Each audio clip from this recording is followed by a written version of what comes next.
In 1886, Georges Seurat exhibited his monumental work, Sunday Afternoon, on the island of the Grande Jatte.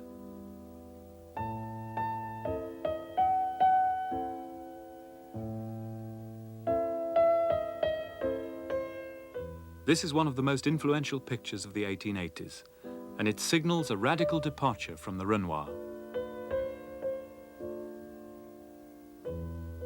The picture depicts another island on the River Seine, also used by the Parisians for Sunday outings. The same kind of place as the Renoir.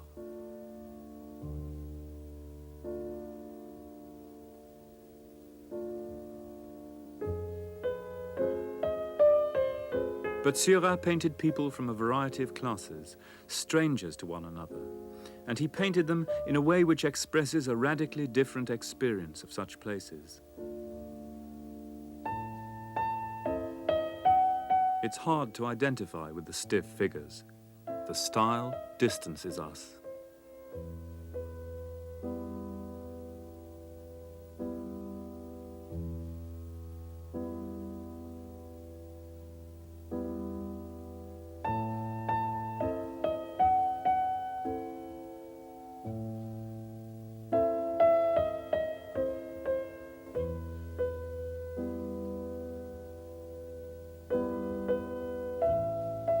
The Grande Jatte was a watershed for the avant-garde of the 1880s. No ambitious artist could paint without acknowledging what Seurat had done to typical Impressionist subject matter. Seurat's innovation was also his style. His compositions are rigorously formal. He replaced Impressionism's casual spontaneity with discipline and order. He used current scientific theories of color and developed a systematic method of painting called pointillism. He applied his paint by means of small dots and thereby achieved what he called optical mixture and greater luminosity.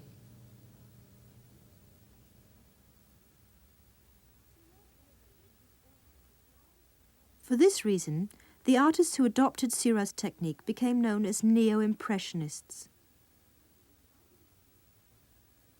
By the 1880s, there was a new generation of the avant-garde who lived and worked in an area north of the recently modernized center of Paris.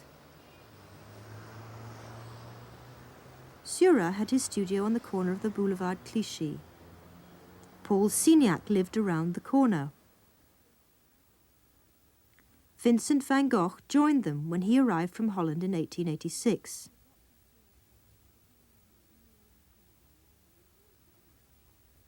There was still general agreement that modern Paris was the proper subject for advanced, ambitious painting. What was new was the variety of competing styles with which artists responded to both Impressionism and Seurat's Neo-Impressionism. Émile Bernard turned to Japanese and medieval art to find his answer: flattened colours and simplified forms which sometimes verged on caricature.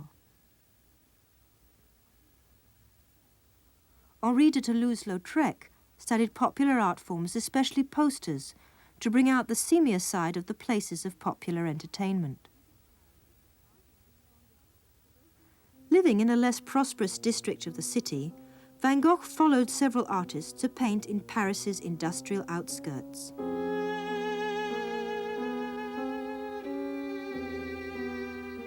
There were undoubtedly political commitments involved in this interest in the working-class quarters of Paris.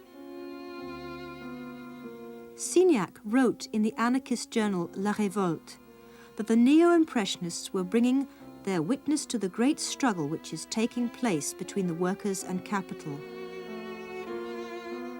But across the political spectrum, from left to right, key artists of the 1880s became intrigued by the hybrid terrains on the outskirts of modern Paris. It was here that the economic and social forces which were remaking the modern city lay momentarily exposed. But in the images they produced, we can see the difficulties they encountered in making a modern art in this landscape.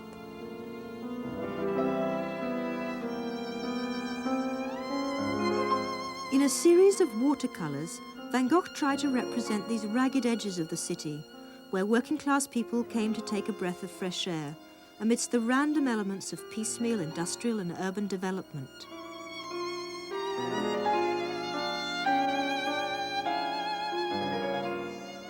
The most telling peculiarity of these drawings is the literalness with which all this is set down.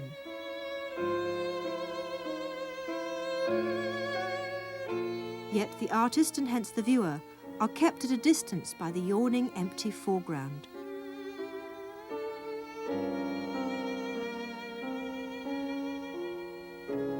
In Signac's painting of the Road to Gennevilliers, the artist makes us look across an open space to the line of factories in the industrial township of Asnières. Marked out for future development, awaiting houses and factories, this sheer expanse of empty terrain is disturbing. We have to wonder why any painter could conceive of painting a scene apparently so devoid of incident and meaning. It was in this marginal territory that it was felt the modern could almost be grasped. Could painting make visual sense of such a landscape and its meanings? Perhaps only by keeping at a distance or making your paintings a purely formal or stylistic exercise.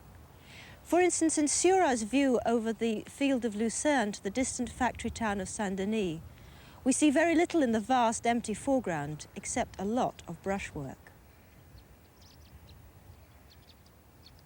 Characterizing what was then called the new art was a growing concern with questions of style, technique and form. Groups of artists formed around different styles and programs, and they began to compete intensely with each other. One critic wrote, "All these tendencies make me think of moving kaleidoscopic patterns which clash at one moment only to reunite at another." Undoubtedly, this was a period of immense innovation and diversity. Yet contemporary critics such as Félix Fénéon recognized an underlying similarity. Comparing the work of Seurat and Paul Gauguin, Fénéon argued that they both maintained a distance from their subjects. Seurat, he said, applied science,